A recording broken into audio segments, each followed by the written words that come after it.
भारतीय मसीह समाज राजनीतिक दल। ये जो बैनर मेरे पीछे लगा है, इस बैनर पर उन तमाम साथियों का सम्मान करते हुए आपको एक बात बताना चाहता हूँ। ये जो बैनर यहाँ पर लगा है, आजाद समाज पार्टी और भारतीय मसीह समाज राजनीतिक दल। बहुत सारे लोगों ने पहले आप लोगों के बारे में क्या विचार, क्या सोच रखी होगी, शासनिक प्रशासनिक लोगों को किसी ने क्या जानकारी दी होगी या उनकी आपके प्रति क्या सोच होगी, ये तो बेहतर आप लोग जानते हैं। लेकिन जब से हमने बहादुराबाद में प्रोग्राम किया था और बहादुराबाद के प्रोग्राम के बाद जब से हमारे आदरणीय नेता एडवोकेट चंद्रशेखर आजाद जी का नाम, उनकी पहचान आप लोगों से जुड़ी है, तो मुझे ऐसा महसूस होता है अपने आदरणीय नेता अंजेश जरावरी जी की बातों से कि अब शासन प्रशासन जो है वो ठंडे बस्ते में पड़ा है। आप किसी भी प्रकार से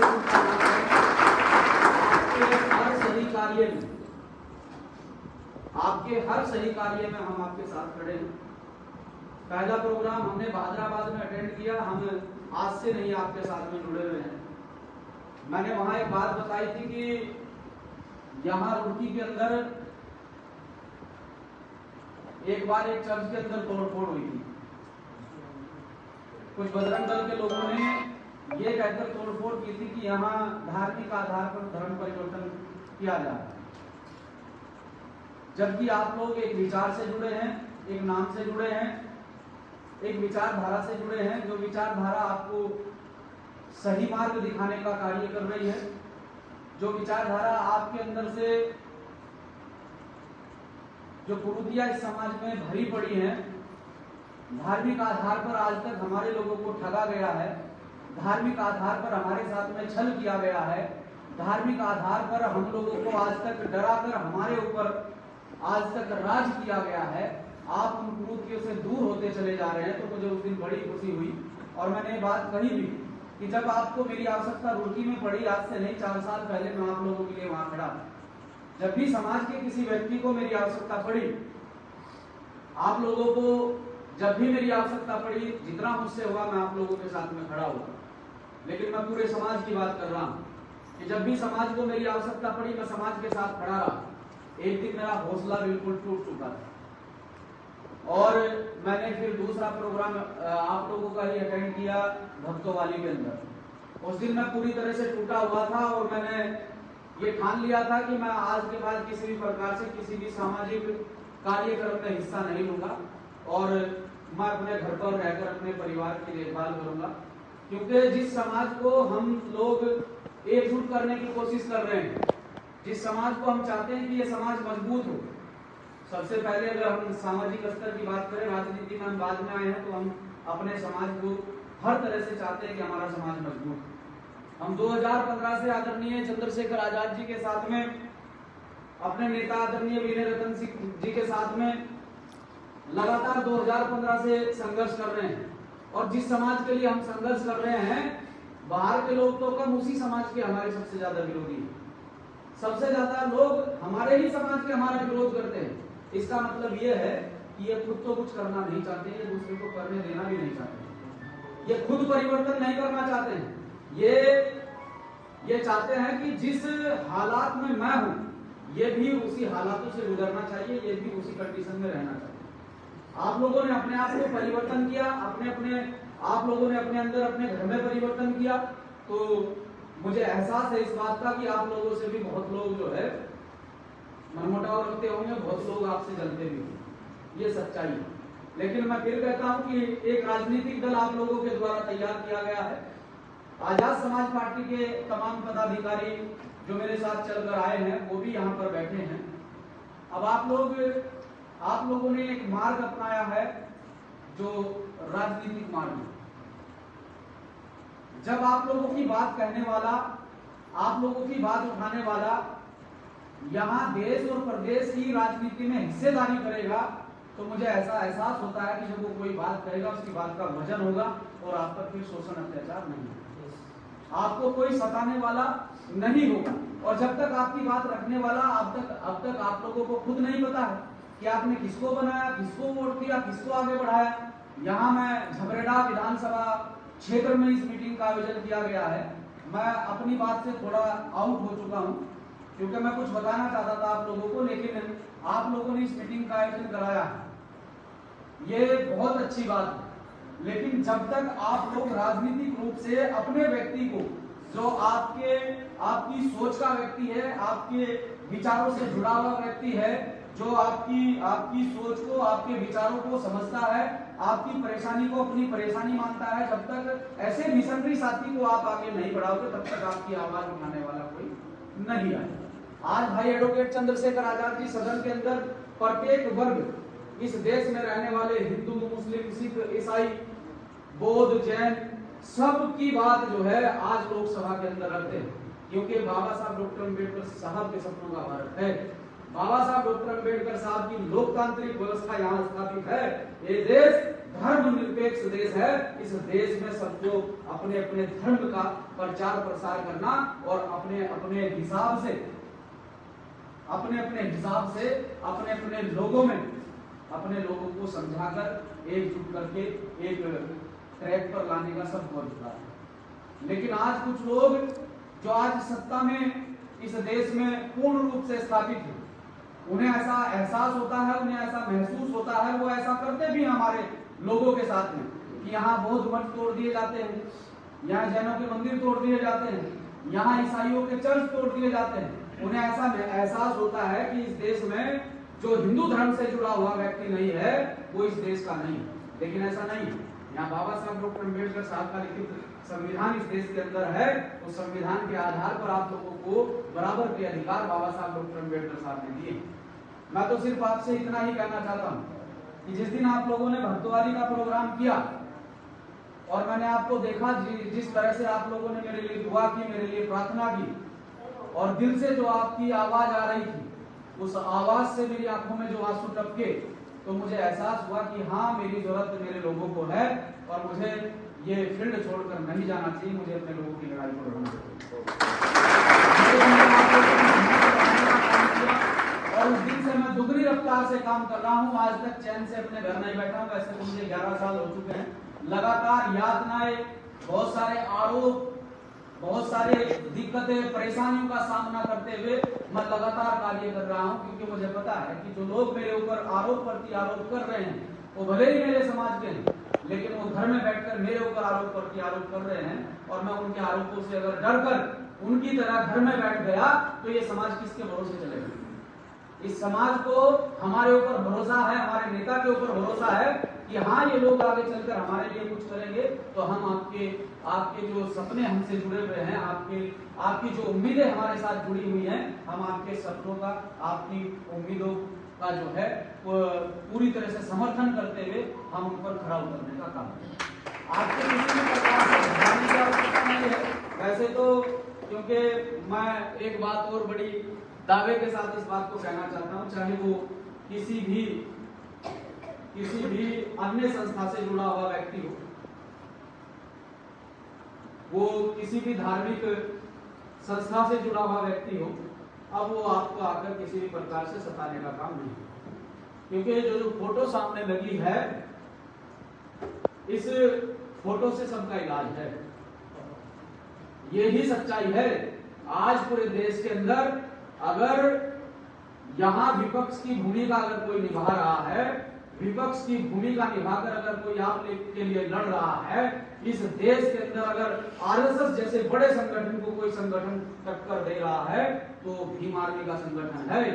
वो जो पूरे देश के अंदर विपक्ष की भूमिका निभाते हुए कोई नेता लड़ रहा है, तो उस नेता का नाम एडवोकेट चंद्रशेखर आजाद है। तो विपक्ष के लोग आप लोगों को हटाने का काम करते हैं, तो विपक्ष के लोग आपको डराने का काम करते हैं। अभी मुझसे पूर्व वक्ता के द्वारा कहा भी गया, हमारे माननीय जिलाधीश महोदय के द्वारा कहा गया कि हम बाबा साहब डॉक्टर अम्बेडकर साहब को प्राथमिकता देते हैं, बाबा साहब डॉक्टर अम्बेडकर साहब को मानते हैं। ये सच्चाई है। ये सच्चाई है कि हम वैचारिक तौर से हमारे जो मन परिवर्तन हुए हैं, वैचारिक तौर से हम जुड़े हैं, हम बाद में जुड़े हैं, लेकिन आधिकारिक तौर पर अगर बाबा साहब डॉक्टर अम्बेडकर साहब का सबसे पहले नाम आता है अगर हम लोगों को अधिकार मिले हैं, आधिकारिक तौर पर हम जो है स्वतंत्र हैं, मजबूत हैं, तो सबसे पहले बाबा साहब डॉक्टर अम्बेडकर साहब का नाम आता है कि उन्होंने हमें आज इस देश के अंदर सम्मान दिलाया, अधिकार दिलाए, और उसके बाद हम लोगों को आजादी मिली कि धार्मिक आधार पर या यहाँ वैचारिक आधार पर हम जो विचार गोष्ठी कर रहे हैं उसकी आजादी हमें बाबा साहब डॉक्टर अम्बेडकर साहब ने दी। मैं आपकी बात का समर्थन करता हूँ जिला अध्यक्ष महोदय, और समर्थन करते ये भी कहना चाहता हूँ कि आपको कहीं भी किसी भी प्रकार मेरी आवश्यकता हो, वैसे तो ये फोटो इलाज कर देगा, इस फोटो को देखते ही उन लोगों के पसीने छूट जाते हैं, लेकिन फिर भी अगर कहीं भी मेरी आवश्यकता आप लोगों को हो, यहाँ झबरेड़ा विधानसभा क्षेत्र में इस प्रोग्राम का आप लोगों के द्वारा आयोजन किया गया, आप लोगों के द्वारा मेरे लिए जो प्रार्थना दिल से की गई है, आप लोगों के द्वारा जो आशीर्वाद मुझे दिया गया है, मेरी माताओं बहनों ने जो हाथ उठाकर ये कहा कि हम घर घर आपके लिए जाएंगे, अपील करेंगे, मुझे आपसे बहुत सारी उम्मीदें हैं, लेकिन मैं आपसे विश्वास के साथ इस बात को कहना चाहता हूँ कि जो उम्मीदें आपको मुझसे हैं, मैं उन उम्मीदों पर खरा उतरने का काम करूंगा। चुनाव बात की बात हम चुनाव से पहले भी आपके लिए संघर्ष कर रहे हैं, चुनाव के बाद भी आपके लिए संघर्ष करेंगे, क्योंकि हमारे नेता ने हमें संघर्ष करना सिखाया, हमारे नेता ने हमें बताया है कि इस देश में जब हमारे महापुरुषों ने जन्म लिया और उनके जन्म से लेकर उनके मरण तक हमारे महापुरुषों ने इस समाज के लिए संघर्ष करके, संघर्ष के बल पर इस समाज को आगे बढ़ाने का प्रयास किया है, और आप लोगों को भी संघर्ष करना पड़ेगा और संघर्ष के बल पर ही इस समाज को आगे बढ़ाना पड़ेगा। आज हमारा समय नहीं है, तो हमें दिक्कत परेशानियों का सामना करना पड़ रहा है। हमारे लोग अपनी वैल्यू नहीं समझते हैं, हमारे लोग अपनी वोट की कीमत नहीं समझते हैं। अगर हमारे लोग अपनी वैल्यू, अपनी वोट की कीमत समझे, तो इस देश में सत्ता इनके हाथ में हो, और जिनके हाथ में सत्ता हुआ करती है उन पर कभी शोषण अत्याचार नहीं हुआ करता। जो लोग राजा होते हैं उन पर या उनकी प्रजा पर कभी शोषण अत्याचार नहीं हुआ करता है। उनकी प्रजा का मतलब मैं ये कह रहा हूं कि उनके लोगों पर, उनके समाज पर। आज जिन लोगों के हाथ में सत्ता है, जो लोग आज पूरी तरह से कुर्सियों पर काबिज हैं, जो लोग आज पूरी तरह से सरकारों में हैं, क्या कभी देखा है उनके समाज के लोगों पर अत्याचार होते हुए? क्या कभी देखा है उनके परिवार के लोगों को पिटते हुए, उनके परिवार के लोगों के साथ में कहीं दुर्व्यवहार होते हुए? तो आप लोग भी एकजुट होकर आप लोग भी पहचानने की कोशिश करें, और एकजुट होकर आदरणीय एडवोकेट चंद्रशेखर आजाद जी के हाथों को मजबूत करें। माननीय अंजेश जरावरे जी के माध्यम से, माननीय अंजेश जरावरे जी को यहाँ मजबूत करते हुए राजनीतिक तौर पर आप लोगों ने जो संगठन, जो दल खड़ा किया है, इस दल को, इस संगठन को मजबूत करते हुए आप सत्ता में अपनी भागीदारी सुनिश्चित करें। जिस दिन आप लोगों ने सत्ता में अपनी भागीदारी सुनिश्चित की, उस दिन मैं ये कहता हूं कि आप पर उंगली तो उठाना दूर है, कोई आपको घूर करके नहीं देख सकता। और यही सच्चाई है, ये आपको कड़वी सच्चाई एक्सेप्ट करनी पड़ेगी, और यही कड़वी सच्चाई है जब तक आप नहीं समझोगे। और मेरी आवश्यकता जहां आप लोगों को पड़े, मैं 24 घंटे आपके लिए खड़ा हूं। मुझे, क्योंकि हमारे नेता के द्वारा हमें समझाया गया कि कहीं भी किसी भी असहाय व्यक्ति को, किसी गरीब को, मजलूम को, किसी मजदूर को, किसान को, किसी भी ऐसे व्यक्ति को जिसे आपकी आवश्यकता है, तो निसंकोच होकर उसके साथ खड़ा हो जाना और उसकी लड़ाई को लड़ना। जो व्यक्ति मजबूर है, लाचार है, जो जिस व्यक्ति को आपकी आवश्यकता है, समय पर उसके साथ खड़े हो जाना हमने ये अपने नेता से सीखा है। आप किसी भी प्रकार से आप लोगों को चिंता करने की आवश्यकता नहीं है, हम लोग आपके साथ खड़े हैं।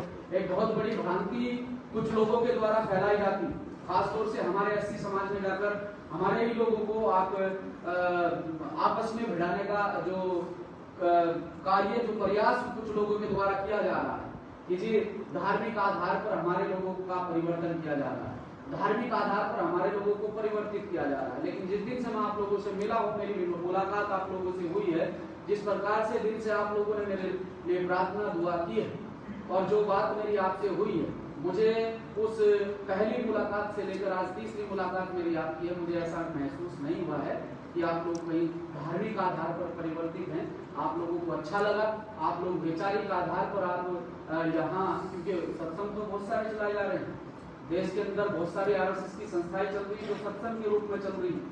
अगर आपत्ति हो तो उन पर भी होनी चाहिए, लेकिन उन पर कोई आपत्ति नहीं है। आप लोगों पर सबसे पहले एक आपत्ति खड़ी हो जाती है कि धार्मिक आधार पर लोगों को परिवर्तित करने का काम कर रहे हैं, लेकिन मैंने ऐसा महसूस नहीं किया है। मैंने ये महसूस किया है कि कहीं ना कहीं आप जो आप लोग विचार से जुड़े हैं, उसमें धर्म परिवर्तन का तो कहीं जिक्र ही नहीं है। आप लोगों के जो मन परिवर्तित हुए हैं, तो बाबा साहब डॉक्टर अम्बेडकर साहब ने 1956 में कहा था, बाबा साहब डॉक्टर अम्बेडकर साहब ने जो 1956 में कहा था, पैदा जरूर इस धर्म में हुआ हूँ लेकिन मरूंगा नहीं, और उन्होंने ये बात साबित करके दिखाई थी कि क्योंकि हमारे लोगों को सदियों से धार्मिक आधार पर डराकर, कहीं ना कहीं धार्मिक आधार पर हमारे लोगों के अंदर भय पैदा करके आज तक जो लोग अपनी रोजी रोटी चलाते आए हैं, आप लोगों ने उनकी रोजी रोटी ठप करने का काम किया। इसीलिए वो लोग इस चीज को एक्सेप्ट नहीं कर पा रहे हैं। पहले आप लोग जो है साल के ये 36,000 तीज त्योहार जो आते हैं, आप इन्हें मनाते थे। आप कर्ज उठाकर तीज त्योहार मनाया करते थे, लेकिन अब आप लोग कर्ज से मुक्त हैं, आप कर्ज नहीं उठा रहे हैं। तो जिससे तो ब्याज पर पैसा उठाते थे उसको भी दर्द है, और जिससे ब्याज से पैसा उठाकर जिस व्यक्ति से आप तीज त्योहार का सामान खरीदते थे, बड़ी संख्या में आप लोग इससे दूर हो गए, तो उसको भी दर्द है। अब दर्द तो जरूर होगा जिसकी रोजी ठप होगी। अब आप लोगों ने रोजी रोटी ठप कर दी। आप लोगों ने एक नाम के साथ आप लोग जुड़े हैं। आप लोगों से मैं एक दरखास्त करता हूँ कि जब भी बाबा साहब डॉक्टर अम्बेडकर साहब की जयंती आए, जब भी हमारे धर्म गुरु, या ये कह दूं कि हमारे अपने समय के क्रांतिकारी संत शिरोमणि सतगुरु रविदास जी महाराज जी की जयंती आए, तो मैं अपने युवा साथियों से ये अपील करना चाहता हूँ, ये शिकायत मुझे कहीं से नहीं मिलनी चाहिए कि आप लोगों ने उसमें हिस्सेदारी नहीं की। आप लोगों को इन दोनों प्रोग्रामों में बढ़ चढ़ कर हिस्सेदारी करनी है।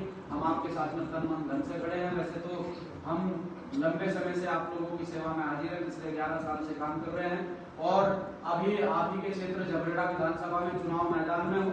आप लोगों से मैं दरखास्त भी करता हूँ, अपील करता हूँ कि आप तमाम साथी निस्वार्थ होकर इस मिशन को, इस संगठन को और हमारे नेता के कार्य को घर घर तक पहुंचाने का प्रयास करेंगे। और मैं उसके साथ साथ ये भी कहना चाहता हूं कि मैं चुनाव जरूर लड़ रहा हूं। मेरे नेता ने मुझे आदेश जरूर किया, मैं अपने नेता के आदेश को कभी टालता नहीं। अगर मेरे नेता ने मुझे कभी ये कहा कि यहाँ हरिद्वार गया रोटी का चक्का जाम होना है, तो अपने नेता के आदेश के 1 घंटे के अंदर अंदर चक्का जाम कर दिया। तो मैं अपने नेता के आदेश को नहीं टालता। मेरे नेता ने मुझे झबरेड़ा के लिए आदेश दिया है, तो मेरे अंदर कार्य करने की क्षमता है। मेरे पास में बहुत बड़ी टीम है, आप जैसे लोगों का आशीर्वाद प्यार है, बस पैसा नहीं है। और मुझे ये एहसास भी है कि एक गरीब का बच्चा भी चुनाव मैदान में आ सकता, लड़ सकता, जीत सकता।